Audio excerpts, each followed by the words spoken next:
Nous sommes à Dakar, dans le quartier populaire de Médina. Les rues bourdonnent, les taxis jaunes klaxonnent, les marchands crient « Bissab bien frais » et les enfants jouent au foot avec des bouteilles vides. Au cœur de ce chaos joyeux, Raissa brillait. Grande, élancée, avec une peau d'ébène qui semblait capturer la lumière.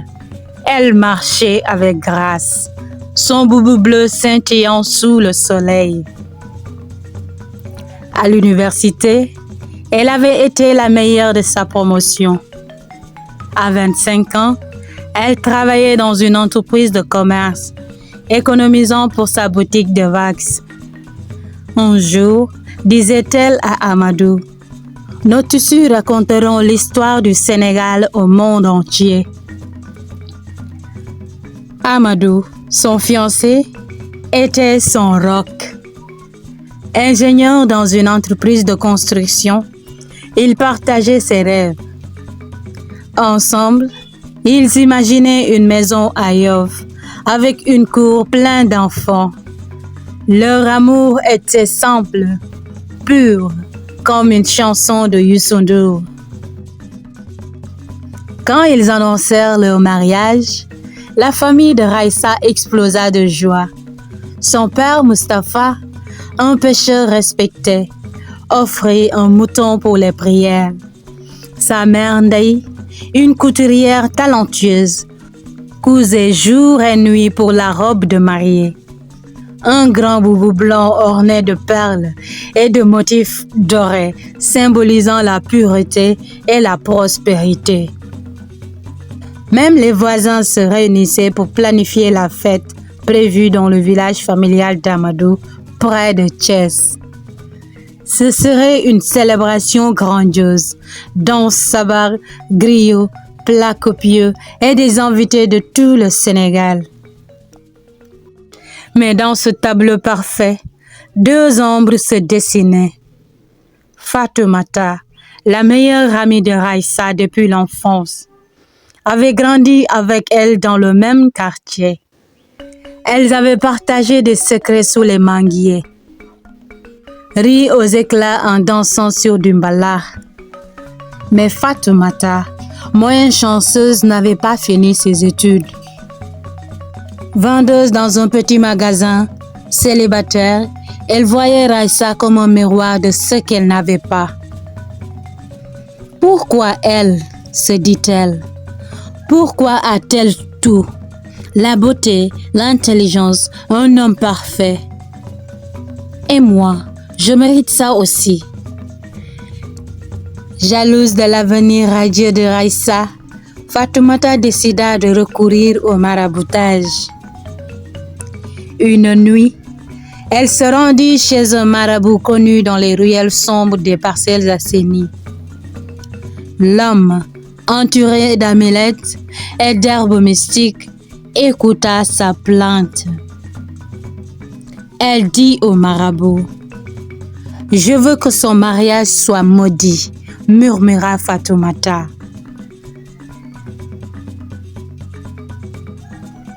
Le marabout prépara un gris-gris, un petit sac rempli de poudre et de racines, qu'elle devait enterrer près de la maison de Raissa.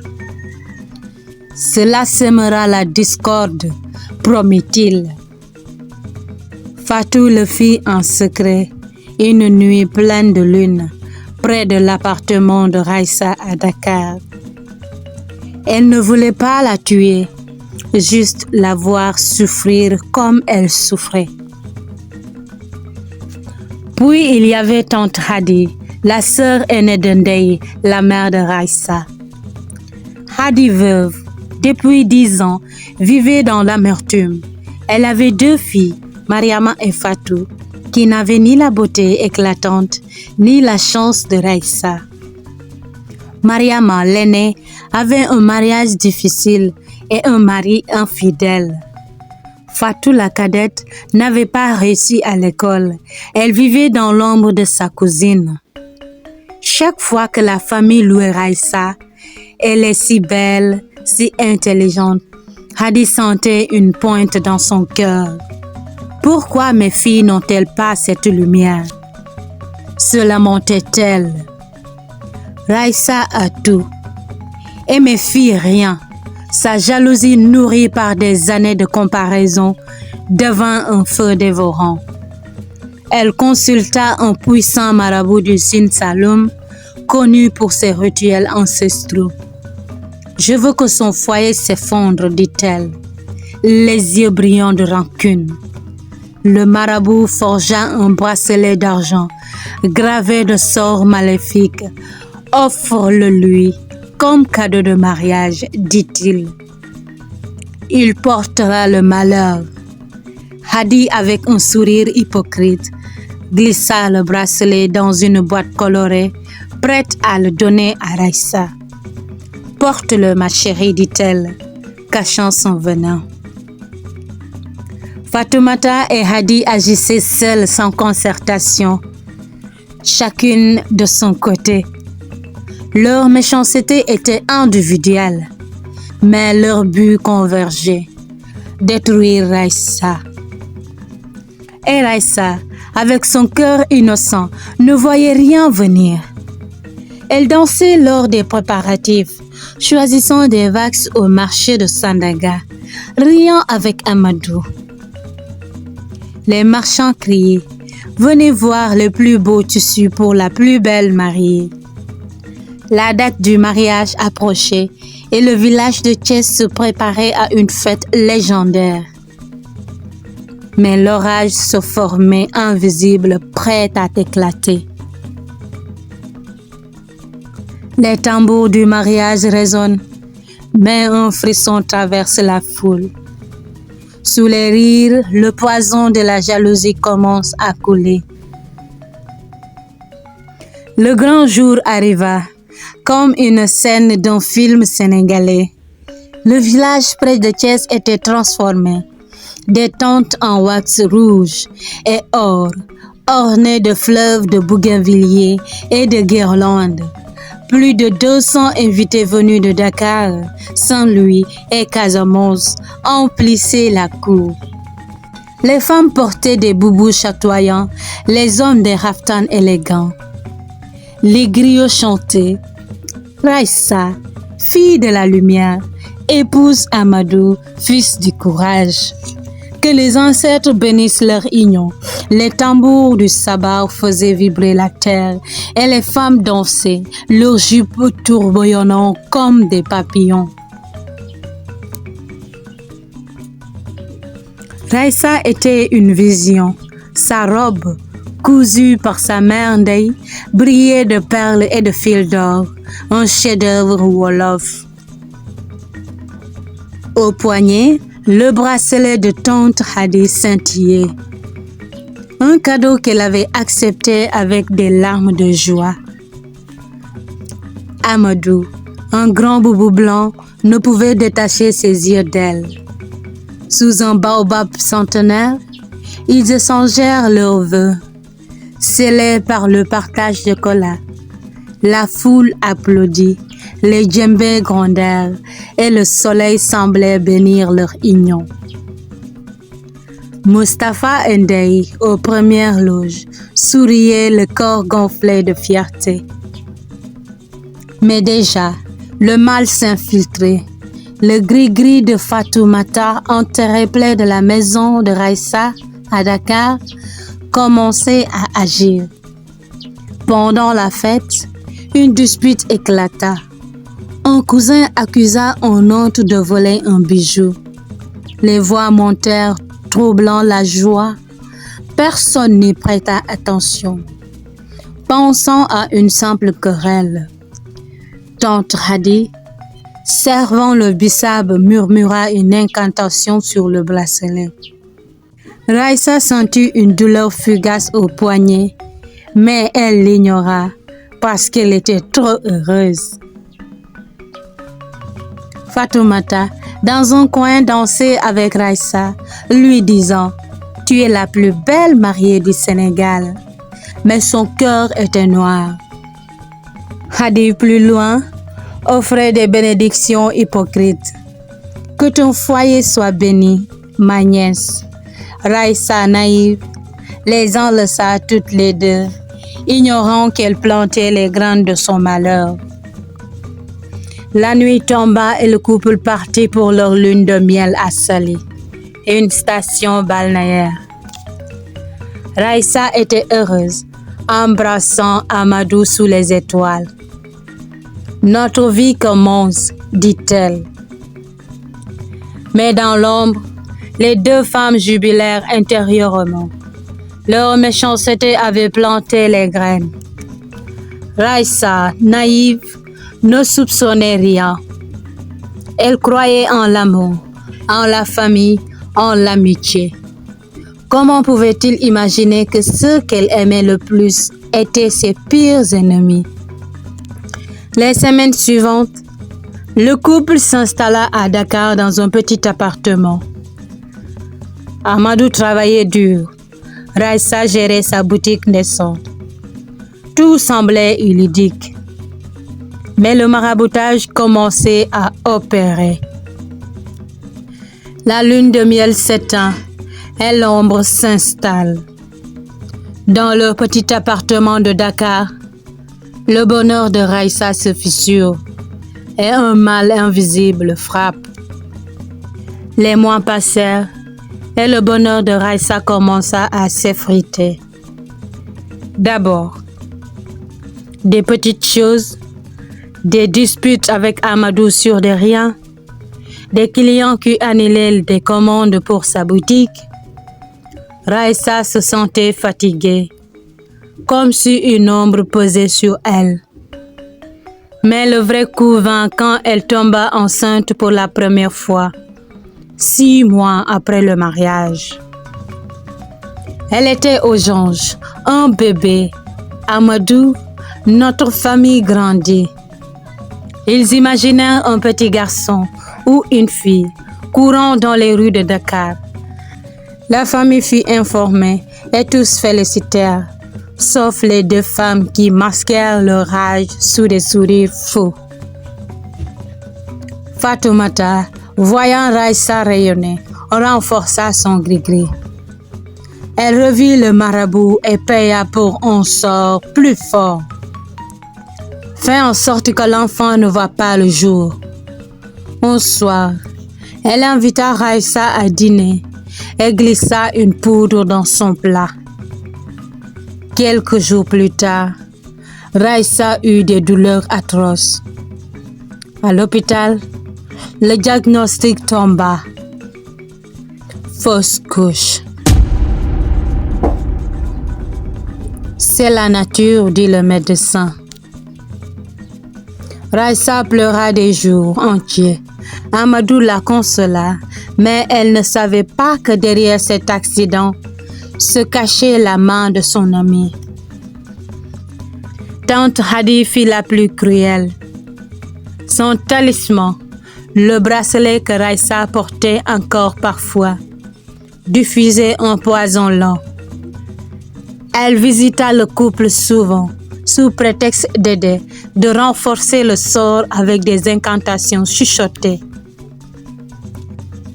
La deuxième grossesse de Raissa, 1 an après le mariage, se termina en hémorragie grave. À l'hôpital, les médecins parlaient de complications inexplicables. Raissa frôla la mort et Amadou, effondré, commença à douter. Peut-être que nous sommes maudits, murmura-t-il. Raissa, toujours naïve, refusait de voir le mal. Elle consultait des médecins, faisait des examens, mais rien n'expliquait ses avortements répétés. Elle priait à la mosquée, offrait des sacrifices, mais le malheur persistait. Sa boutique périclitait. Amadou perdit son emploi temporairement. Tout s'effondrait. Les deux femmes, chacune agissant seule, continuant leur visite. Fatoumata avec des conseils d'amis, Hadi avec des soins de tante. Elle savourait le déclic de Raissa, sans se douter que leur sort se cumulait pour un effet dévastateur. 2 ans passèrent ainsi, avec 5 avortements au total. Raissa devint une ombre d'elle-même, maigre, triste, les yeux hantés. Amadou l'aimait toujours, mais la pression familiale montait. Où sont les enfants? Disaient les beaux-parents. La société sénégalaise, où la maternité est sacrée, la jugeait en silence. Raissa se sentait brisée, mais elle ne soupçonnait pas les coupables. C'est le destin, se disait-elle. Oh, comme son cœur innocent la trompait. Amadou, son père Mustapha et sa mère Ndeye étaient choqués par ces malheurs. Pourquoi cela arrive-t-il? Demandait Mustapha, les yeux rouges. Ndeye priait à la mosquée, offrant des aumônes, mais rien n'expliquait ce malheur. Ils étaient impuissants, croyant à un caprice du destin. Raissa, elle se blâmait. Peut-être que je ne suis pas assez forte. 4 ans après le mariage, Raissa était une ombre, maigre, triste, sa boutique fermée, son mariage en ruine. Amadou, sous la pression de sa famille, s'éloignait. Mustapha et Ndeye, voyant leur fille s'éteindre, étaient bouleversés. Notre soleil ne brille plus, sangloutait Ndeye. Ils consultèrent des imams, firent des sacrifices, mais le mal continuait. Une 3e grossesse, puis une 4e, toutes terminées en avortement. Après la 4e, Raissa fleura la mort à cause d'une hémorragie. Les médecins dirent: elle ne pourra peut-être plus avoir d'enfants. La société sénégalaise, où la maternité est une bénédiction, commença à murmurer. Les voisins chuchotaient: Raissa est maudite. Amadou, sous la pression de sa famille, commença à parler de séparation. Mustapha et Ndeye pleuraient, impuissants face à cette situation. Qu'avons-nous fait pour mériter ça? Gémissait-il. Mais la vérité était encore cachée. Sous la corniche, sous un ciel chargé de secrets, une rencontre va tout changer. Une femme de Dieu voit Raissa et la vérité éclate comme un éclair. Alors que Raissa marchait seule sur la corniche de Dakar, le cœur lourd, une femme l'arrêta. C'était une étrangère, une femme d'un certain âge, vêtue d'un boubou blanc, avec un regard perçant. On l'appelait Mame Diarra, une femme de Dieu, connue pour ses visions. Elle posa une main sur l'épaule de Raissa et dit: Ma fille, ton cœur est pur, mais ton foyer est attaqué par des forces sombres. 2 femmes proches de toi t'ont maudite. Raissa, abasourdie, éclata en sanglots. Qui? Pourquoi? Mame Diarra décrivit les sorts. Un gris-gris enterré, un bracelet maudit. Va voir un marabout pieux à Rufisque, conseille-t-elle. Il défera le mal. Raissa, tremblante, suivit le conseil. Le marabout, un homme sage, confirma. Fatoumata, ton amie, et Hadi, ta tante, t'ont ensorcelé. Il guida Raissa pour trouver le gris-gris près de sa maison. Un sachet noir, dégageant une odeur âcre. Il brisa le bracelet de Hadi, libérant une fumée étrange. La révélation fut un choc.